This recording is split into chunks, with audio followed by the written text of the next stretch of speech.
Welcome to the Untangling Prayer Podcast. I'm Rachel Wojo, and I'm so glad you are here. Have you ever felt like your life was being completely uprooted? Maybe you're facing a career change, a cross-country move, a relationship shift, or maybe another transition that's turned your world upside down. During seasons of significant change, our prayer life often fluctuates. I've experienced this just for a weekend when I've done something different, gone on a trip, traveled, slept in, a change to my schedule in some way. Sometimes we find ourselves praying more intensely than ever before, while other times we just struggle to find words that capture the complexity of what we are experiencing. If you're navigating a major life transition right now, today's episode is for you. We're exploring how prayer can really anchor us when everything else seems to be shifting. This is something I discussed in my book, Desperate Prayers, Embracing the Power of Prayer in Life's Darkest Moments. When we're in transition, our prayers often become more raw and authentic, reflecting both our fears about what's changing and our hope for what lies ahead. The good news, God isn't intimidated by transitions. In fact, throughout Scripture, we see Him using seasons of change to draw His people closer to Himself. Even in our most uncertain moments, He invites us to bring our confusion, apprehension, and anticipation to Him. Today, we'll explore how God meets us in life's transitions and how prayer can become our stable foundation when everything else is in flux. Let's get started. Our first segment this week in Questions in Hard Places is, how do I pray when my entire life is changing? Major transitions, whether chosen or forced on us, create a unique kind of spiritual disorientation. The familiar landmarks of our lives shift, and sometimes our prayer life feels just as unstable. Recently, I've been reading the Psalms over again. Psalm 77, especially verses 10 through 12, offers a beautiful template for praying through transitions. The verse says, "Then I thought, to this I will appeal, the years when the Most High stretched out His right hand. I will remember the deeds of the Lord. Yes, I will remember your miracles of long ago. I will consider all your works and meditate on all your mighty deeds. Your ways, God, are holy. What God is as great as our God? You are the God who performs miracles. You display your power among the peoples. With your mighty arm, you redeemed your people, the descendants of Jacob and Joseph. The waters saw you, God. The waters saw you and writhed. The very depths were convulsed. The clouds poured down water. The heavens resounded with thunder. Your arrows flashed back and forth. Your thunder was heard in the whirlwind. Your lightning lit up the world. The earth trembled and quaked. Your path led through the sea, your way through the mighty waters, though your footprints were not seen. You led your people like a flock by the hand of Moses and Aaron." Notice there's a pattern here. The psalmist begins with honest struggle, then deliberately turns to remember God's faithfulness in the past. He recalls specific ways that God has led His people through major transitions before, including the ultimate transition of the Exodus. What's striking is this final line, "Your path led through the sea, your way through the mighty waters, though your footprints were not seen." During Israel's greatest transition, moving from slavery to freedom, God's specific footprints weren't visible in the moment, yet He was undeniably leading. I think this is interesting because He was leading them with a cloud by day and a pillar of fire by night. But the psalmist said, "Though your footprints were not seen." You know, when we're in transition, we often can't see God's footprints clearly. The path forward is uncertain, and the psalm reminds us that God specializes in leading his people through uncharted waters. Praying through transition isn't about having perfect clarity. It's about remembering God's character and past faithfulness while honestly expressing our present uncertainties. It's bringing both our fears and hopes before the God who has led his people through mighty waters before and will do so again. If you think that I'm speaking from experience here, I just want to encourage you that this psalm means as much to me today as perhaps it does to you. Transition is tough. And so thanks for tuning in to this segment of Questions in Hard Places. We'll be right back after this brief word from our sponsors. O'Reilly! Check engine light on? Take the guesswork out of your check engine light with O'Reilly Veriscan. It's free and provides a report with solutions based on over 650 million vehicle scans verified by ASE-certified master technicians. And if you need help, we can recommend a shop for you. Ask for O'Reilly Veriscan today. O'Reilly Auto Parts. Thank you for listening in to that word from our sponsors. And now for this week's segment of Pray More, Worry Less encouragement. In today's rapidly changing world, transitions have become more frequent and often more jarring, whether it's switching careers, relocating to a new city or to the country, navigating relationship changes, or just adjusting to an empty nest. Major life shifts can leave us feeling spiritually unanchored. Psalm 77:19 reminds us, your path led through the sea, your way through the mighty waters, though your footprints were not seen. This powerful image captures the essence of transition, moving through deep waters where God's specific footprints may not be visible in the moment. As I wrote in Desperate Prayers, God often does his deepest work in our lives during seasons where we feel most scattered. It's in transition that we discover whether our faith is anchored to stable circumstances or to the unchanging character of God. When major life transitions affect your prayer life, here are 3 ways to find spiritual stability in shifting seasons. Number 1, honor both endings and beginnings in prayer. Transitions often always involve endings and beginnings, and each deserves its own space in prayer. Many of us rush to embrace the new without properly acknowledging what we're leaving behind, or vice versa, we get stuck grieving what's ended without opening ourselves to what lies ahead. Psalm 77:11-12 shows us a balanced approach to this dilemma. I will remember the deeds of the Lord. Yes, I will remember your miracles of long ago. I will consider all your works and meditate on all your mighty deeds. The psalmist looks back, acknowledging God's past work while also considering God's ongoing activity.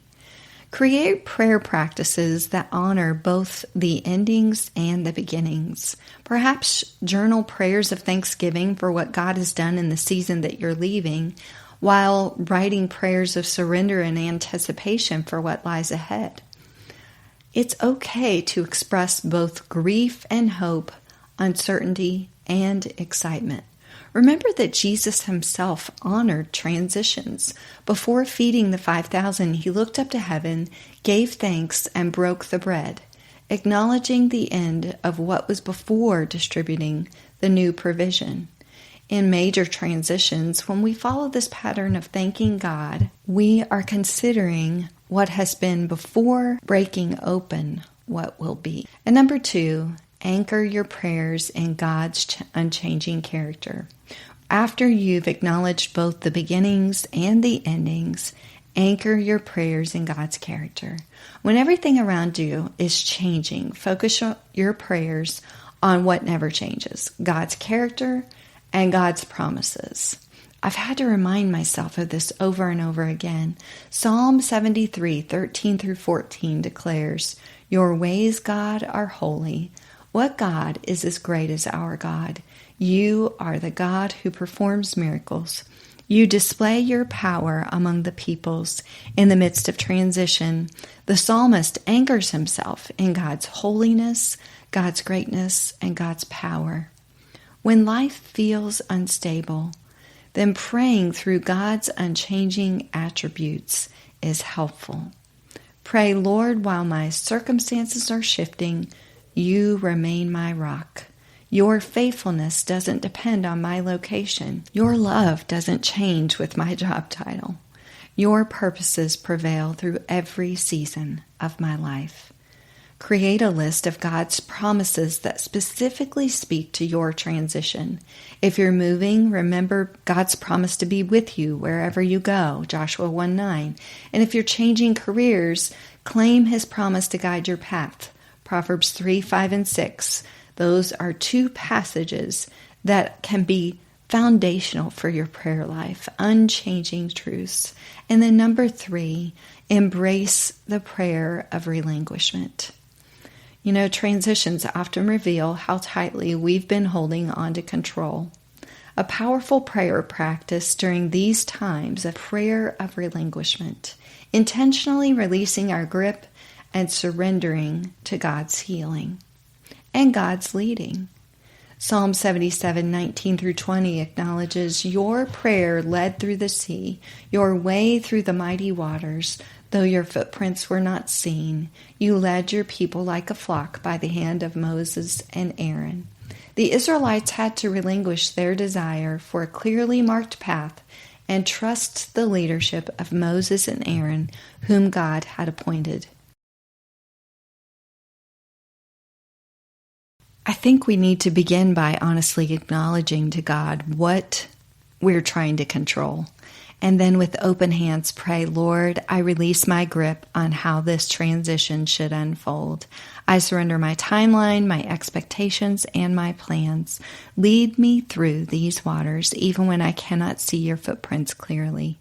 This isn't passive resignation, but it's an active trust, acknowledging God's right to lead in His way and in His time.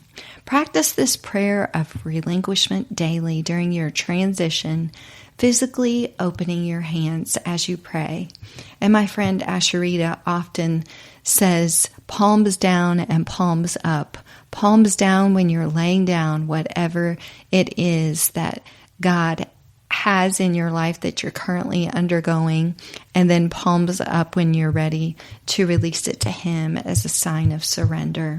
You know, major transitions don't have to derail your spiritual life. They can deepen it. When the familiar landscapes of your life are changing, prayer can become not just a practice, but the lifeline, connecting you to God, who specializes in leading His people through uncharted waters. This week, ask yourself, which aspect of this transition am I struggling to surrender in prayer? And how has God proven faithful to me during past transitions? Lastly, what unchanging truth about God's character can anchor me right now? Remember, the God who led Israel through the sea is the same God who walks with you through your transition today. Even when His footprints aren't clearly visible, He is undeniably at work. And now for this week's answered prayer story, I wanted to remind you that sometimes the most powerful answers to prayer come when we're facing a devastating transition that we never wanted. This was true in my own life during a challenging season that my family faced. When my husband Matt lost his job in 2021, we cut our budget down as far as possible. We turned off all the automatic bill payments because we literally had no idea where the money would come from when his severance pay was gone. And unemployment wages helped us limp through the slump, but we had no choice but to put our home on a forbearance plan to provide a little cushion while Matt was looking for a new job. However, several months passed before he landed even a temporary position. The beautiful home I was sure God had given us seemed as if it would no longer be ours. I thought about the prayer of blessing our dear friends and pastors had prayed while it was still under construction. My prayer during that period of expecting to lose our home sounded much like Habakkuk's, "How long, Lord, must I call for help?" But the many years of prayer and close communication with our Heavenly Father served as the experience I needed in that season. Most mornings I prayed, a lot of times on my knees, asking God for complete surrender. I reminded Him that everything I had was His, and I would pray, "Let nothing from the enemy walk through our doors. Bind him and seal the doors and windows of this house with your mercy and grace." 2 months before the forbearance plan ended, we received an email from the mortgage company about a state program that could potentially help us. Home grants were being issued to those experiencing COVID-induced hardship to help them remain in their homes, and we were encouraged to apply for assistance. As it turned out, Matt's termination date fell just within the program parameters.